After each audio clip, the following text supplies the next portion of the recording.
దానికంటే ముందుగా అసలు డిపార్ట్మెంట్ లో ఎవరు చేసుకోవటానికి ఇష్టపడరు. చాలా మంది, కొంతమంది ఇష్టపడతారు, కొంతమంది ఇష్టపడరు. అందరూ క్రిస్టియన్స్ ఉండరు, అందరూ హిందూస్ ఉండరు, అందరూ కలిసి ఉంటారు. కాబట్టి చాలా మంది అయితే ఇష్టపడరు. కానీ నేను ఇక్కడికి వచ్చిన 3 సంవత్సరాల నుండి, అంతకు ముందు అయితే మాకు ఇక్కడ చాలా బాగా జరిగేదండి. పామ్లెట్ గారి కంటే ముందు వచ్చిన మరి డిఎంఎన్హెచ్ఓ గారు, ఆయన పేరు నాకు ఇందాక నుంచి నాకు ఎంపీహెచ్ఓ సార్ పక్కన ఉంటున్నారండి, ఆయన తొందరగా గుర్తురావంటే ఏమి నాకు కూడా అలాగే అయిపోతుందండి. నేను కూడా ఆయన పేరు అసలు నాకు గుర్తు రావట్లేదు. విజయపాల్ గారు అండి. Thank you madam. విజయపాల్ గారు అండి డిఎంఎన్హెచ్ఓ గారు. ఆయన వచ్చినప్పుడు క్రిస్మస్ జరిపించుకోవాలి తాడిమాళ్ళ అని విల్సన్ బాబు గారు ఉండేవారండి. ఆయన ఎంపీహెచ్ఓ గారు వీళ్ళిద్దరూ కలిపి క్రిస్మస్ పెట్టినప్పుడు ఫ్యామిలీతో సహా నిజంగా ఎలా జరిగిందంటే చాలా బాగా జరిగిందండి. అప్పుడు ఇద్దరు భార్యాభర్తలు ఇద్దరు ఎంప్లాయీస్ అయితే ఇంత ఇవ్వాలి, ఒకళ్ళ ఎంప్లాయీ అయితే ఇంత ఇవ్వాలని చెప్పి కలెక్షన్ కూడా అలాగే పెట్టారండి. అప్పుడు చాలా గ్రాండ్ గా చేశారు.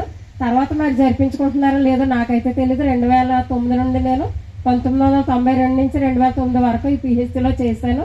నెక్స్ట్ నేను కానూరు పిహెచ్సికి వెళ్ళటం జరిగింది. తర్వాత నేను వచ్చి ఇప్పుడు 4వ సంవత్సరం అండి. వచ్చినప్పుడు చిన్నగానండి, అది బర్త్ వెయిటింగ్ హాల్లో పెట్టుకున్నాము. ఆ రోజు నేను రామారావు గారు మామూలుగా చిన్నగా అనుకున్నామండి, ఇలాగ చిన్నగా క్రిస్మస్ చేసుకుంటే బాగుంటది అని మా ఇద్దరమే అనుకున్నాము. ఎంపీహెచ్ఓ గారు రామకృష్ణ గారు, ఆయన కూడా యూడీసీ గారు అయితే ఆయన కూడా అన్నారు, ఎందుకండి ఇలాంటివి పెట్టకండి అన్నారు. లేదండి చిన్నగా చేసుకుందాం అన్నప్పుడు మరి మేడంని తీసుకొచ్చారు. ఆ రోజైతే మరి క్రిస్మస్ మేడం అయితే వాకింగ్ కూడా చెప్పారండి. ఆ రోజు చాలా చిన్నగా చేసుకున్నాం. నెక్స్ట్ ఇయర్ అయితే ఇక్కడే పెట్టుకోవాలని అనుకున్నప్పుడు మేము మరి చాలా గ్రాండ్ గా జరిగింది. ఈ సంవత్సరం కూడా అలాగే ఫస్ట్ మరి ఎంపీహెచ్ఓ సార్ నేను చిన్నగా అనుకుంటాము దాన్ని, మరలా వెళ్ళి సార్తో మాట్లాడతాం. తర్వాత మరి ఓవో సార్ తోటి మేడం తోటి వీళ్ళందరితో అన్నప్పుడు యూడీసీ గారు మేము వెళ్ళి అన్నామండి యూడీసీ గారితో. సార్ అంటే అమ్మో బాబోయ్ నేను చాలా హ్యాపీ ఫీల్ అయిపోతున్నాను, ఎందుకంటే ఇక్కడ జరుగుతుందో జరగదని నేను చాలా ఆలోచనలో ఉన్నాను. కానీ మీరు చాలా మంచి ఆలోచన వచ్చిందండి. అప్పుడు ఇప్పుడే ఆయన నిజంగా ఇప్పుడే అన్నట్టుగా మాట్లాడారు.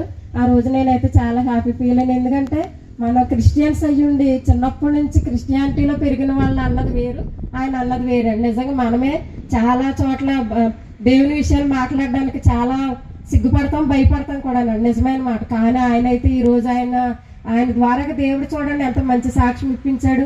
మరి ఆయన మరణాపాయంలో నుండి దేవుడు నన్ను తప్పించాడని, ఆయన ఒక హిందూ అయ్యుండి కూడా వాళ్ళ మిస్సెస్ గారి గురించి మీకు తెలీదు, తాడిమాళ్ళేనండి. ఆవిడైతే అసలు ప్రతి వారాలేనండి.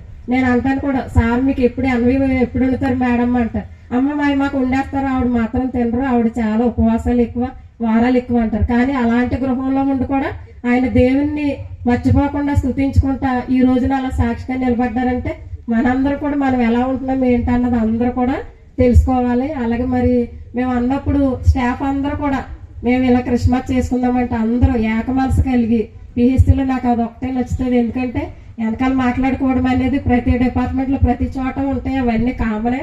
కానీ అందరూ కలిసి చక్కగా చేసుకోవటానికి మరి మాకు సహకరించి ఈ అవకాశం ఇచ్చి ఈ కార్యక్రమం జరిపించుకోవటానికి ఎంతగానో సహకరించిన మీ అందరికీ కూడా నా నిండుగా వందనాలు చెల్లించుకుంటున్నాను. అలాగే ఇక్కడ మరి స్టేజ్ మీద వారికి వచ్చినటువంటి వారందరికీ కూడా నా నిండారుగా వందనాలు చెల్లించుకుంటున్నాను. దేవుడి మాటలను దీవించి ఆశీర్వదించును గాక.